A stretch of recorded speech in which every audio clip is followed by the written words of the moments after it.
3. Welcome to Elmo's World Podcast. This is Elmo Adore Jr., your host, and I am with my friend Bryce Cornell. Hey man, can you introduce yourself?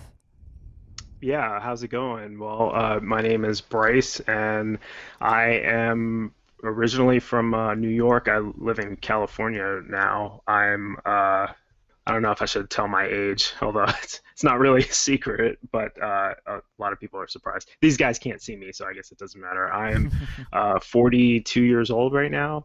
I Gosh, where do I start? I used to be in the United States military. I'm retired from the Air Force, and right now I am kind of a full-time student, a recent graduate of psychology. Recently attained my bachelor's degree in psychology, and I'm now in a master's degree program for business administration. And as far as worldviews go, I currently identify as an agnostic atheist. Although I am formally a Christian, I was a Christian apologist for I was a Christian for most of my life and an apologist for most of my adult life as a Christian, and deconverted about 3 years ago, somewhere around 2017, when my worldview fundamentally changed, and that's kind of where I am now. And I do enjoy talking about theology, philosophy, science, none of which am I an expert on, or I don't consider myself super well versed in any of these areas, but maybe minimal study, and certainly I have my own experiences, and I enjoy hearing about other people's perspectives that may differ from mine. I'm currently a co-host on the EA show, a YouTube show also known as the Empathetic Atheist, and we take guests from different worldviews, theists, atheists, Christians, Muslims, etc. We usually talk about their religious perspectives, but sometimes the conversations delve off into other areas. And I've been doing that for a couple of months now, and I don't know, I guess that's gotten me some sort of notoriety on the internet, because I recently appeared on Truth Wanted with Objectively Dan, and I had a great conversation with him, and some other people have been inviting me to be a part of their podcast, including you. So I appreciate the chance to come on. Yeah, awesome, bro. Okay, can we start by your journey from the beginning? So, most of your life, or I guess from the early years, you were a Christian, right? But how did that work? Mhm. Like, what was happening there, and why do you Right. think you were believing the Christian doctrines and stuff? hmm Um, Well, yeah, so it's kind of a two-part thing, because initially in the beginning I identified as Christian because that's kind of how my family identified. I grew up pretty much in a Christian-dominated society, in a family that was raised Christian, and I was kind of raised with those central ideals.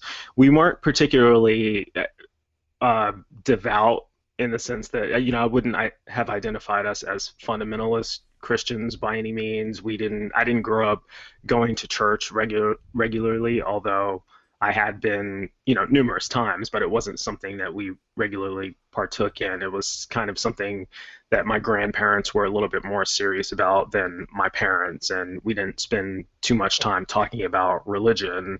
It was just kind of there in the background. I was a Christian because they were Christians, and you would hear about Jesus, and say your prayers at night and have Christmas dinner, and but that was pretty much it. yeah. I wasn't too serious about it, really, up until right around the time I was 19 or 20 years old, when I joined the military. And that could be by coincidence, but it probably had to do with the fact that I was kind of alone on my own for the first time Mm-hmm. in an organization where a lot of people are religious, and it's not really a religious organization, but so many people in the military come from religious backgrounds that it ends up being kind of traditional, and so upon realizing that, I kind of started re-examining what my beliefs actually were and what it meant to be a Christian, and that's pretty much when I started reading the Bible for the first time, and I started getting deeper and deeper into it. I was influenced by a variety of people, friends, family who were Christians, and they would kind of direct me as to which portions of the Bible I should be reading and getting inspiration from. And I took that advice and spent most of my time in the New Testament, learning about Jesus and the apostles and all of that. And yeah, and then I kind of started my journey into becoming a Christian apologist kind of really started on the internet when I was joining these different Christian groups, and a lot of them end up turning into debate groups, or debate forums where there's, these chat boards, and there's the different varieties of Christianity where you'll argue what your Christian beliefs are compared to someone else's who may come from a different denomination. But then you also end up with people of other religions and a lot of atheists or agnostics in there who would, challenge what it is that you are believing. And I found myself drawn to the discussions with them because I didn't really understand atheism. I didn't really know what it meant. It was just something, in my mind, it was something bad because that's kind of, what I grew up hearing about, that, oh, atheists are terrible people. They don't even believe in God. So it never would have occurred to me to have a conversation with one to find out, why they would be that way. So this was kind of my first opportunity to do that. And in, having these sort of discussions with them, I found myself being an apologist for the beliefs. Not that I was apologizing for my beliefs. If some people may not understand what apologist is. It's just someone who explains what your theological position is. A Christian apologist, kind of explaining, what the Bible is, what Christian doctrines are, why you believe what you believe, having some sort of explanation to justify the faith that you have, and so that's what I found myself doing, and in an attempt to try to persuade these people that, this Christianity, my religion at the time, it is a reasonable thing.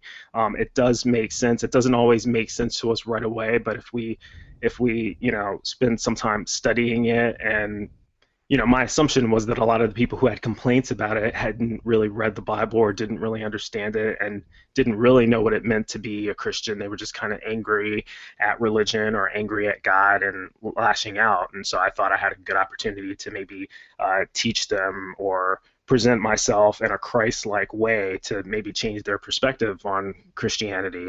And so I spent a lot of time doing that.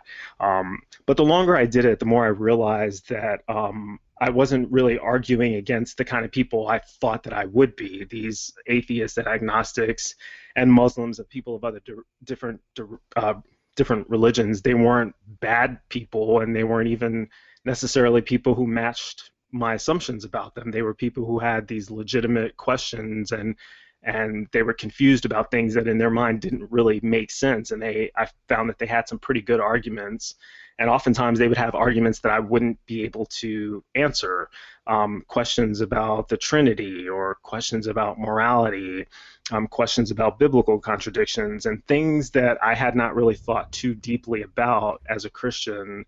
And some of that was due to my unfamiliarity with the Bible itself. I had read parts of it, the parts that spoke to me at the time, but I didn't read all of it. And I intentionally avoided other parts of it either because I didn't understand it, or because I found it problematic with my theology, or because I considered it the Old Testament and I don't really have to pay attention to that because I'm a Christian and that doesn't apply to me.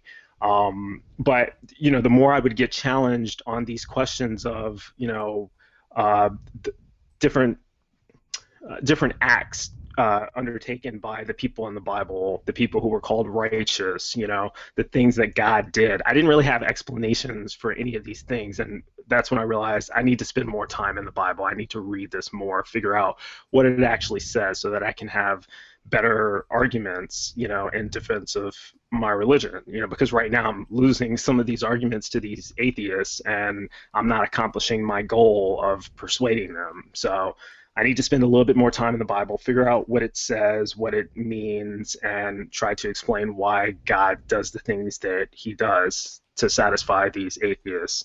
And I found myself doing that, and the more I did that, the more difficult it became, but also the more well-versed in Scripture I became. And so that helped me kind of figure out what my beliefs actually were. And then it got to the point to where now I had to, I was getting confused myself and starting to have doubts on my own just from my own reading. And so that led me to stepping outside of the Bible and figuring out, who wrote the Bible? How did this come to be? How was this compiled? What did these words mean in the original languages? And things that they don't really teach in church, and things that I had never really learned about from any of my Christian friends or family.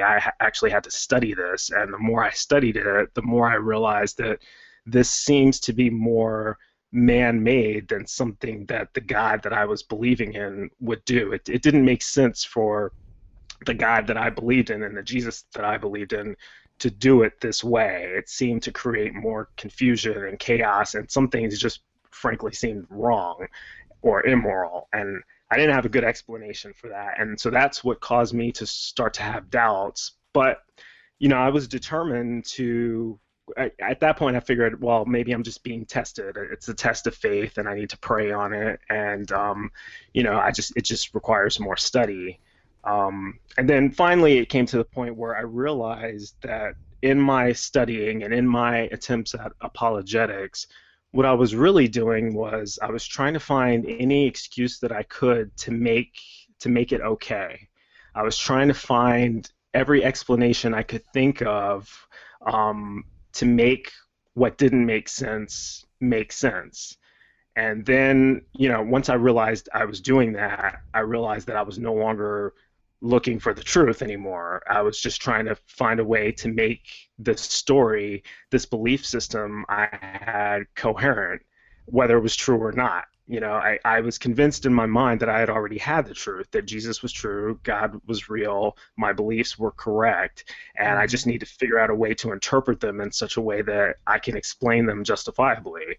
But that's incorrect. That's an incorrect form of epistemology. That's no longer the search for truth. You can't start by deciding that you already know the truth and then finding a way to make the evidence fit what you think is true. I didn't have the truth, and I was looking for the truth. And that's when I realized that I was approaching it all wrong. So I started adopting a standpoint of skepticism, and then that was right around the same time when I started learning about critical thinking and how to evaluate claims through rationalism. And once I started doing that and applying it to my belief system, it kind of collapsed and fell apart. I realized that I didn't really have good reasons for believing in what I was believing in. I wasn't searching for the truth at that point.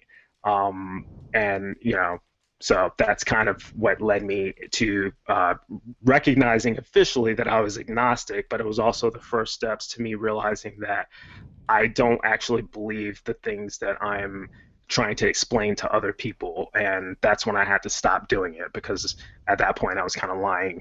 So, Yeah. so that was about 3 years ago. And, right around the same time, like I said, I started learning more about critical thinking. I actually took a class in critical thinking that was a requirement for my psychology course. And you have to evaluate arguments and argue both sides of a position and things like that, figuring out what logical fallacies are.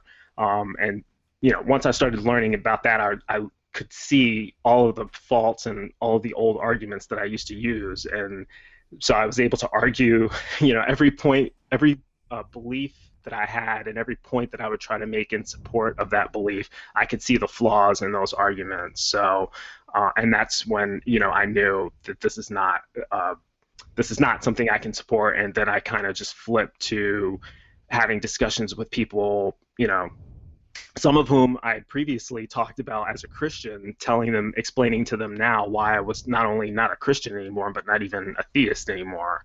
And so that was interesting. But yeah, that's kind of how the path started. And just, I guess, maybe being vocal, meeting friends who kind of had similar positions to me, being introduced to some other atheists who are a little bit more prominent, watching videos on why other people were atheists, and yeah, so that's kind of where I am today.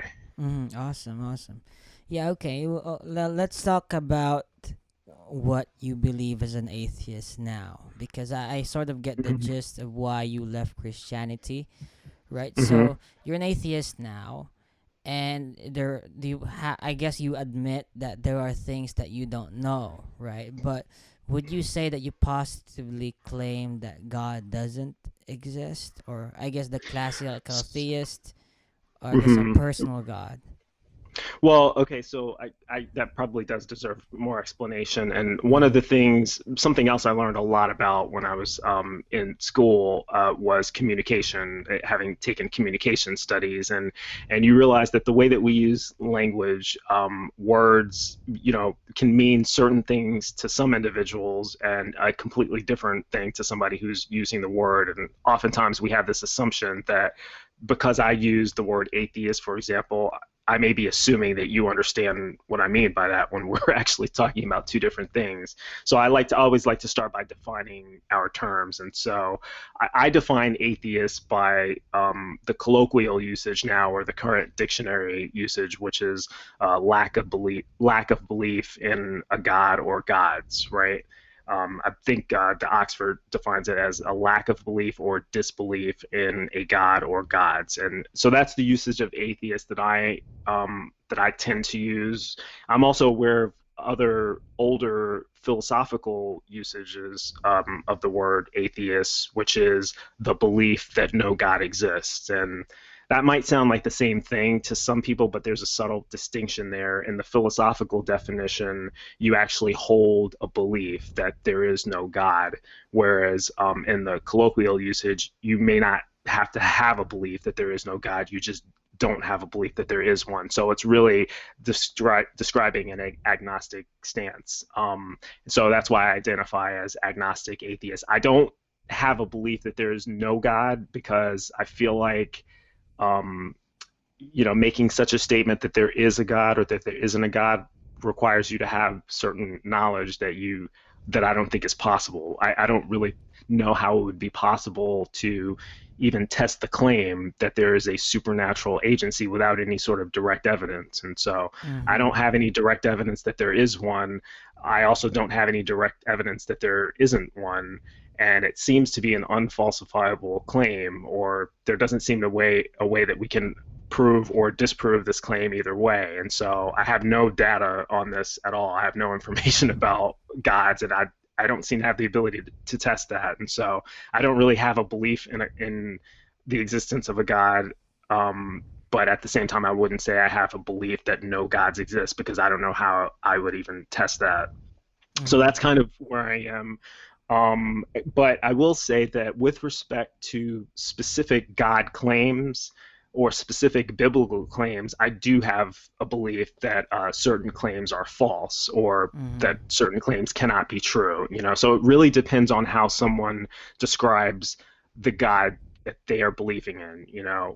And Mm-hmm. I hesitate to say I believe the Christian God does not exist because the Christian God means different things to different people as well. There are different kinds of Christians, like I talked about in the beginning. There's Catholics, there's Baptists, there's, evangelicals, there's a lot of different people who call themselves Christian and they hold different beliefs about who God is and what his nature is, and they describe him differently. And I so, guess their so I, their concept of of God is, I guess, sort of missing pieces, I guess, because of how they look at it. That's what Yeah, you mean. and remember, because everyone kind of has their own interpretation of the Bible as well, and so the most general way to describe it would be the biblical God. But even that, if you read the Bible and you interpret God as existing in a Trinity, and someone else reads the Bible and they're like, no, there's one God, and Jesus is the Son of God, and so there's different conceptions of God. Are they talking about the same God? Maybe, or maybe not. But if they are describing it differently, then I have to be specific to the God that person is Mm-hmm. talking about. I don't like Okay. generalizing people. Okay. Well, okay. Well, if you don't believe in the Christian God or the Muslim God, probably too, Hmm. you're open to like a deity, I guess, some sort of deism. Um, I mean, I'm open to anything that for which someone demonstrates some sort of evidence. If someone can give me a reason to believe in something, yeah, I'm open to believing it. I just haven't been given a reason to believe in that yet. It would be Mm. like I tend to use the example of magic because in my mind it's this fantasy thing that doesn't really exist, but I have to be careful with that because some Christians believe in magic too, you know. So I don't want to offend anybody by just implying that magic is not real. But like for me, I don't believe in magic because I don't see any evidence of it, and no one can seem to demonstrate it to me. So I don't hold the belief that magic is real. But I'm not closed to the possibility if someone were to come up to me and say, you know what, Bryce, I have evidence that magic is real and I'm going to do a magic trick in front of you, I would be willing to evaluate that evidence. You know, I'm not someone who would say, nope, magic is not real. I'm not even going to pay attention to you because it's not real. So I won't decide in my head that something is not real when I haven't even tested it. So I am open to the possibility, but right now, switching it back to God, it's kind of the same thing. Yeah, usually I Someone. ask my guests about God first because I guess it really brings a lot of implications whether or not a worldview is God exclusive of God or God inclusive, right? Hmm. It really sources from there your one's morality, epistemology, metaphysics, cosmology. Okay, but Yeah. because okay, your world isn't necessarily God exclusive because you don't know whether God exists, but I guess you right now oh you don't have a belief that God exists too, right? Right. I do not have a belief. And I'm assuming when you say God, by the way, and this is an assumption because we haven't really defined God, but Yeah. my assumption based on how most people use it is you are referring to a supreme being that's the creator of maybe everything, or the creator of the universe or Mm-hmm. humanity, or you are talking about God as some sort of creator Yeah. deity, correct? Yeah. So right now I would not have a belief in that. And I'll just clarify, the reason I even asked the question is because in some religions there are multiple gods, and those gods are not necessarily creators. In Hindu they have Mm. a lot of different gods, but only one of them is a creator. There's other gods of Yeah, different yeah, yeah. aspects of reality. So yeah, if you are referring to a creator god, or really any of those other gods as well. But Okay. no, I don't have a belief in any of those things because I don't have Mm-hmm. evidence that this is a creation, I guess. Okay. So in terms of that, looking at your agnostic atheism, I want to Hmm. ask what is your standard for, let's say, how you could know that God could exist or God couldn't exist, right? Because a normal atheist would argue that look at everything, right? Look around you, like there something exists, like basically I'm Hmm. referring to the ontological argument, but also Hmm. maybe the teleological, like seeing that there is meaning in everything, there's intentionality, therefore Hmm. that could be evidence, or if for someone that a god sort of exists. But what is your Yeah. standard for one? So, my standard for belief in the existence of something, to me, the best way to convince someone would be empiricism, right? Any kind of empirical evidence, something that you can show me to demonstrate the God, right? And so when we start talking about look at what exists in nature. People, I've heard, because I've heard the arguments, well, how do you explain the existence of nature, of life? Where did that come from? And my answer is, well, I don't know exactly how life came to exist. I don't know how the planets came to exist. I don't have an explanation for that.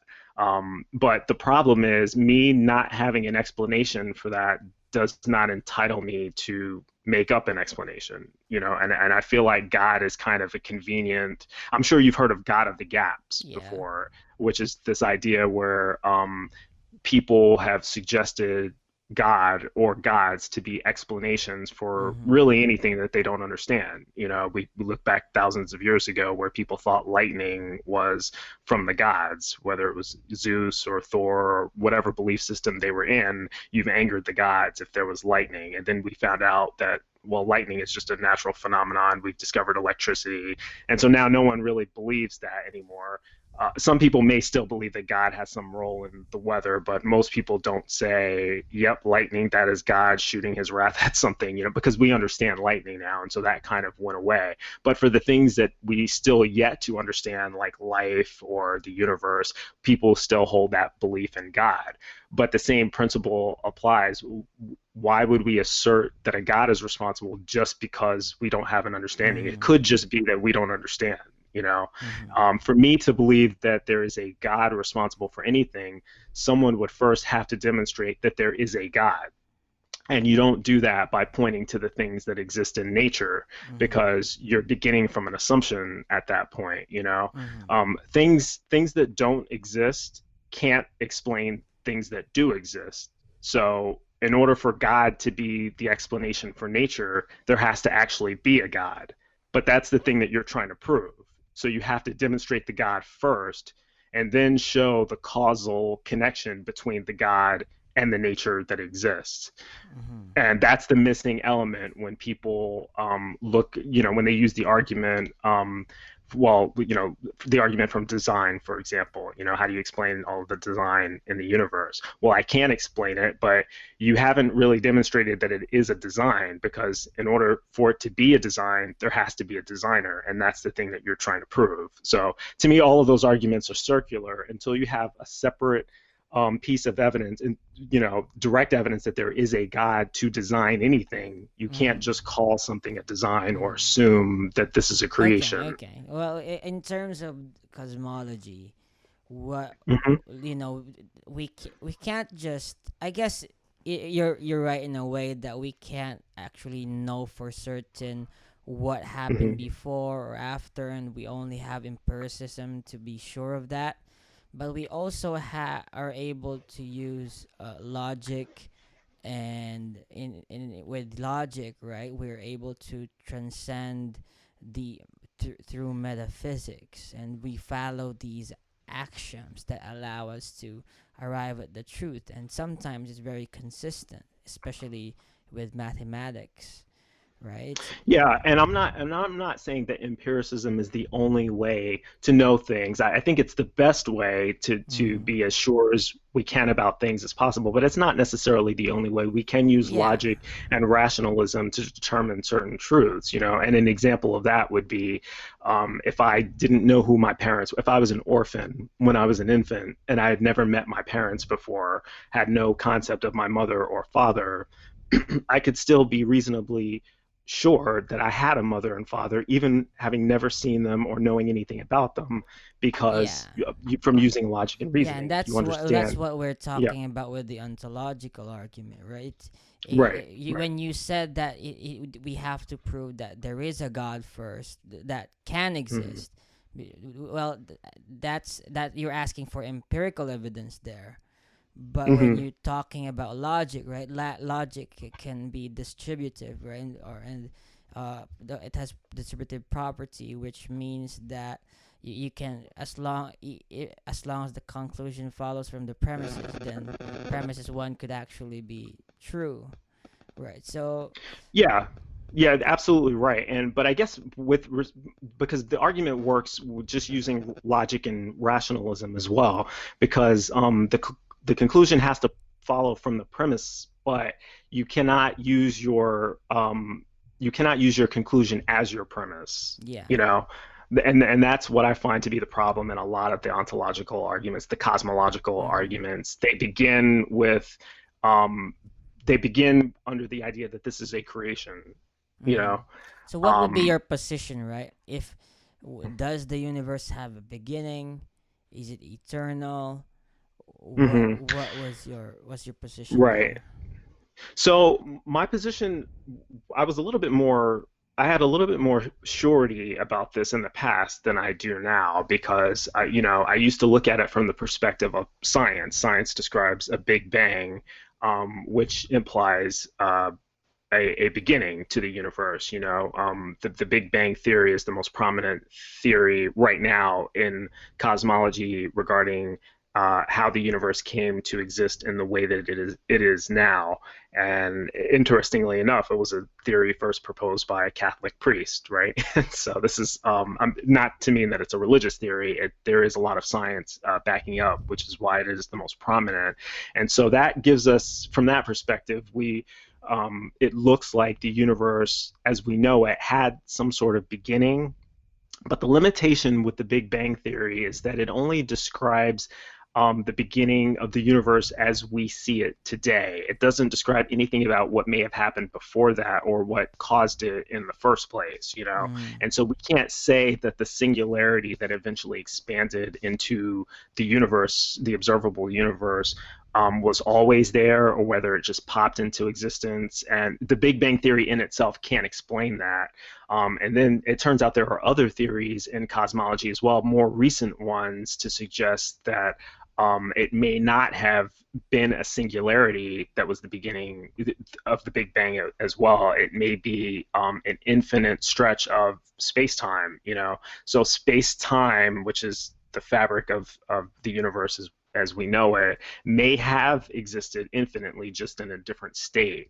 But we don't know yet. So there are conflicting theories in science. I would say right now, I don't know, and I need to learn a little bit more about the cosmology. And I don't Mm. think that cosmologists know yet either. They're not claiming knowledge. They're just looking at, Mm. new information all the So I time and guess you're formulating these new also theories.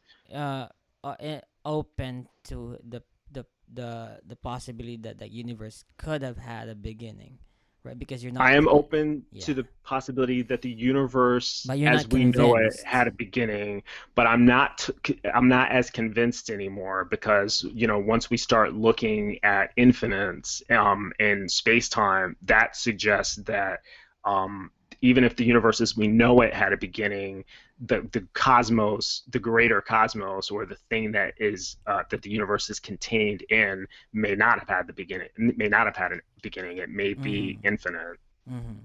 So I'm Okay. also open to an infinity as well. Mm-hmm.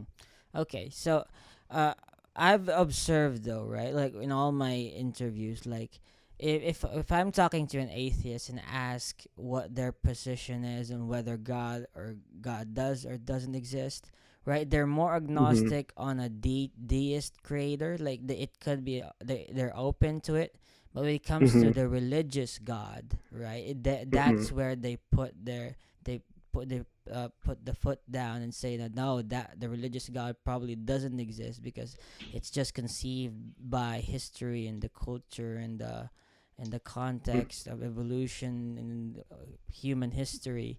So is Right. that the same thing that you're going for? I wouldn't necessarily use those reasons, although Mm-hmm. my position is probably very similar. I will Mm-hmm. say with every religious depiction of a god that I've heard, or really any individual description that I've heard of a god, if they're coming from a religious perspective, that would be a god that I would say that I do not believe in, and I have reasons to disbelieve in this particular god just based on how it's described to me. There are some like the deistic model, where God is this kind of nebulous thing that is a creator but leaves no evidence and doesn't really interact with mankind. Okay, well, that's unfalsifiable as well. So I can't say that that God exists Mm-hmm. or not exists, but at least they have an explanation for Mm-hmm. why it doesn't interact or leave evidence. They're not Mm-hmm. claiming that evidence was left for us to find, and so that's a little bit more difficult to Yeah. disprove. Okay. Okay. I Well, can't disprove their yeah. claim as easy. I Yep. guess we've talked about your position on God, on metaphysics, even delve Hmm. into a little bit of epistemology. Okay, I want to dive into some of the your moral framework that guides your daily actions, right? Like, how do you Okay. Yeah. determine? I guess we have to define what morality is for you first, right? How do you define it? And then we could strand from there or start from there. Right. And so, yeah, this is a good one, and this is kind of, I feel like a lot of theistic discussion kind of comes down to morality for a lot of people, but I consider myself a humanist. And I'm a secular humanist because I'm not holding any sort of religion. But humanism basically, the short description would be, to me, I value humanity. I consider that the thing of value and the thing of importance for numerous reasons, right? And so when I'm making moral decisions, I'm always trying to make a decision um, by comparing behaviors to whether or not they are of some sort of benefit to humans and humankind, or if they detract from it in some way. And so it's about well-being, right? The well-being of individuals, the well-being of human society. There are certain behaviors that are objectively Mm-hmm. beneficial to the well-being of an individual, and then there are others that are harmful. And so anything that causes harm to people Mm-hmm. or society, and I will say unjustified harm, because there are certain circumstances where harm is necessary for the greater good, Mm-hmm. but then you have to, that's getting a little bit deeper into Mm-hmm. my moral worldview Okay, to explain that. can I But generally ask more speaking, about the ontology of what harm is though before you right. continue, right? So is Hmm. harm something just related to physical pain, or No, is and so well being more of like a concept, like abstract idea of this ideal mhm. situation preferred by man? Like what is it? Yeah, that's a great question. A lot of people don't ask that, so I'm glad you asked that. It's a great question. For me, so the goal is well-being, right? So the question really is, what does well-being mean? I tend to describe well-being as life and a high quality of life, and that's a little bit subjective because it varies from individual to individual. But Well, if we look at it I in guess you general, do admit that it's ultimately subjective, but I'm not gonna mhm. push on that. Fine. Yeah, but generally speaking, we understand that a high quality of life involves happiness, Mm-hmm. health, pleasure, love, things that bring personal fulfillment to, Mm-hmm. individuals. And when we look at this on a societal scale, we're talking about things that promote I'm trying to think of the right word, the prosperity of society, right? So, looking at the quality of life of the collective, whether people live long lives, whether they live happy lives, Mm-hmm. whether they have safety, security, exhibit love towards Mm-hmm. each other, or have empathetic feelings towards each other. That's what I would consider to be a prosperous But I guess society. your moral framework would be in the realms of, I guess, anti-realism, right? Of morality, because you're Um, not talking about an absolute here. Here, I guess it's just subjective biologically that we prefer as a species this concept of well-being, right? But well, if I we would. evolve differently, then Mhm. it's abstractly different too, right? So Well, I would say first and foremost, any species that's evolved has an instinct for survival, right? Otherwise, it wouldn't have evolved. If you didn't have an instinct for survival, you would probably be dead, and so would your species, right? So most of us, three, yeah. So because like if you're referring to, let's say, evolution or instinct hmm as our basis, or objective basis as to why we should refer to this abstract form of well-being and use it as our guide for as a species, right? Then it is ultimately subjective, because when you're what an abstract concept is based on the interpretation of someone you would call an agent, right? But an agent could is free to call what anything in the realm of abstract whatever it wants, right? If I was someone who's a sadist, right, or a masochist, I hmm would prefer maximal pain, and I would call hmm that well-being. And it's Right. something. So no, I understand what you're saying. So let me try to explain it first. So when I'm talking about evolution and the fact that we have an instinct for survival, I'm not I'm not inserting an ought in there. I'm Mm-hmm. only describing a condition that exists. The Mm-hmm. fact is, if we are alive and if we evolved, we have an instinct for self-preservation. Mm-hmm. Now, that doesn't necessarily mean that we will always adhere to that instinct, right? Instincts can be fought, instincts can be suppressed, and your instincts can be overcome by other needs over time. For example, if I'm depressed, if I'm existing in a depressed state where I feel like I cannot go on with life and I Mm-hmm. have a very low quality of life, then it may be in my best interest Mm-hmm. as far as I determine it to end Yeah, my life, yeah, and yeah. so that would supersede my instinct for Okay, okay. survival. Well, now that we're talking about life, right, I want to ask you your basic philosophy, or I won't say, let's say, just motto in life, the one Hmm. that you're abiding on as to why you're pursuing a goal, why you're living. Hmm. I wouldn't just say simplify it as hedonism, but you could, or something like, how would you present your philosophy in life and why you're continuing to be alive. Yeah, well, so my philosophy at this point, because it's changed since I've become an atheist. Mm-hmm. One of the things when you no longer have a belief in a God or even in the supernatural, Yeah, you you fall into tend not to have. existentialism You, though. yeah, but you tend not to have a belief in an afterlife either, Mm-hmm. And so at this point in my life, I don't believe that there is an afterlife, which means that I recognize that this is probably the only life that I'm going to get. Mm-hmm. And so my philosophy at this point is to maximize life as, a pleasurable and healthy existence to the extent possible.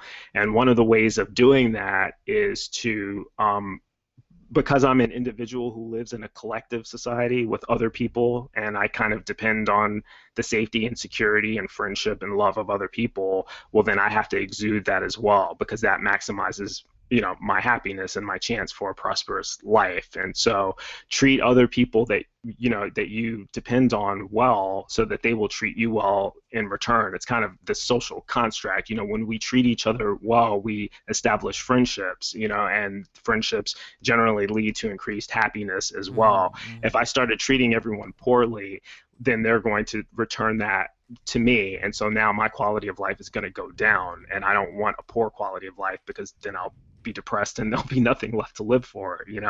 And so I want to have the happiest, longest, best life possible, which necessitates me, treating other people like that as well because I live in a collectivist society. If I was an individualist who just kind of lived on my own in the wilderness with no one around me or on some island where I made all my own food or whatever, then I wouldn't necessarily have to worry about morality as much because I'm not dependent on everyone. Mm-hmm. But for me, that would not be a prosperous life, and I don't think it Yeah. would be for most humans either because we evolved as a social species, like dogs, Yeah. or Yeah. really anything that's a social species has some sense of morality towards Mm-hmm. other beings that are like them, Cool. which is different from species to species, obviously. But Yeah. But yeah. basically, your philosophy in life is more of just intuitional, right? Like you're here now, you're someone alive, experiencing pain, pleasure, and but you would Hmm. prefer pleasure, and that's the direction you would want using your cognitive skills. So, uh, we're I Yeah, guess happiness yeah, is better than sadness, yeah, health that's is all. better than sickness, pleasure is Okay, better than pain, that sort of yeah. thing. Well, Bryce, thank you so much for being on my podcast, bro. I wish we could like dive into a very more specific topic next time, but I Sure. enjoyed like getting a gist and understanding how you see the world, and I hope we you come back on the show sometime, bro. Yeah, thank you for having me, and I appreciate the invite, and I would be happy to come back in the future. Just reach out and let me know. Awesome. Bye, bro. All right, take care. Bye.